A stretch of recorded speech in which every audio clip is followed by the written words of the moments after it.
ini kasus pidana, bukan kasus perdata. Kemarin waktu saat kasus perdata, Saudara Joko Widodo berulang kali dimediasi justru tidak pernah hadir. Hari ini di kasus pidana yang Saudara Joko Widodo sendiri melaporkan, maka Saudara Joko Widodo harus masuk ke pengadilan. Kemarin waktu saat kasus perdata, Saudara Joko Widodo berulang kali dimediasi justru tidak pernah hadir. Hari ini di kasus pidana yang Saudara Joko Widodo sendiri melaporkan, maka Saudara Joko Widodo harus masuk ke pengadilan.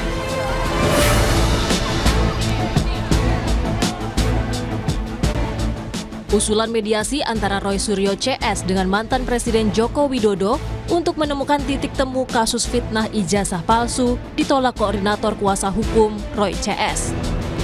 Menurut kuasa hukum Roy, upaya mediasi tak dikenal dalam kasus pidana.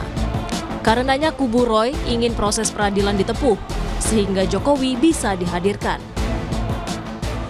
Jadi kalau ada pihak-pihak yang mengaku punya kepentingan, punya kapasitas atau mengaku juru bicara atau apapun, termasuk kemarin kami komplain Saudara Faisal Assegaf yang tiba-tiba bicara tentang perdamaian, juga Prof. Jimli Asidiki yang bicara tentang mediasi, karena ini kasus pidana, bukan kasus perdata. Kemarin waktu saat kasus perdata, Saudara Joko Widodo berulang kali dimediasi justru tidak pernah hadir. Hari ini di kasus pidana yang Saudara Joko Widodo sendiri melaporkan, maka Saudara Joko Widodo harus masuk ke pengadilan.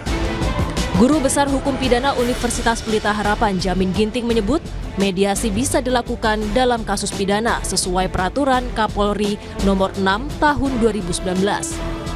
Namun menurut Jamin, jika pihak Roy CS menyetujui mediasi, maka akan menimbulkan pertanyaan publik soal kepentingan dalam kisruh ijazah Jokowi. Jadi kalau dikatakan perdamaian dalam pidana itu ada.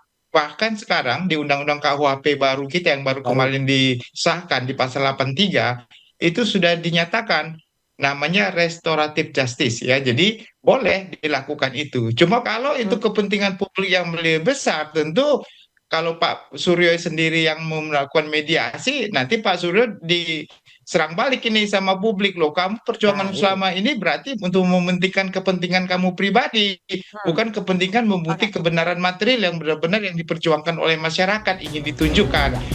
Adalah Ketua Komisi Percepatan Reformasi Polri, Jimli Asidiki, yang mengungkap usulan mediasi muncul dari aktivis 98 Faisal Assegaf saat audiensi dengan Komisi Reformasi Polri. Menurut Jimli, bukan tak mungkin jalur mediasi juga ditempuh dalam proses pidana apabila seluruh pihak mencapai kesepakatan.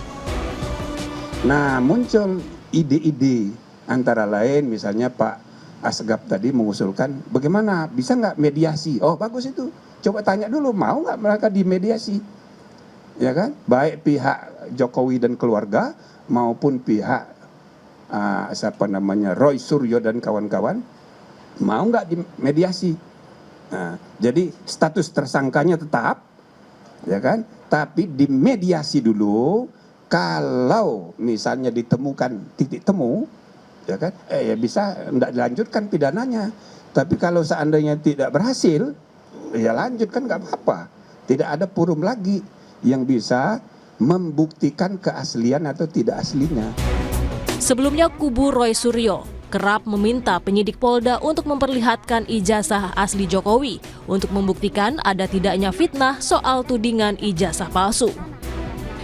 Namun dalam sidang sengketa ijazah Jokowi di Komisi Informasi Pusat, pihak Polda selaku termohon mengaku salinan ijazah asli Jokowi ada dalam penguasaan Polda Metro Jaya sebagai barang bukti.